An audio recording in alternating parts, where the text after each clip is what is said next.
Hello,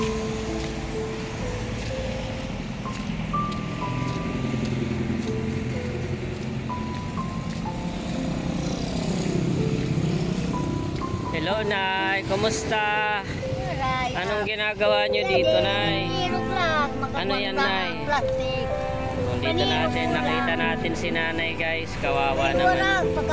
Saan po yung mga anak nyo, Nay? Dua man natin Samar. Dalawa daw yung anak niya. Samar. So, taga-Samar ka po, Nay. Yung nakakauwi. Kasi namimigay po ako ng tulong, Nay, sa mga matatanda na nasa kalye. Nawalan din ako ng nanay. Ano pong nasa ano niya sa sako? Mga nangangalakal po si nanay, guys. Bibigyan po natin si nanay ng tulong para mayroon siyang panggastos. Ito, Nay. Salamat ulo. Mag-ingat ka, Nay, ha? Sige, Nay. Uwi na ako. Ingat ka, Nay. Bili mo ng pagkain yan, ha? O, sige. Salamat. Ingat, Nay.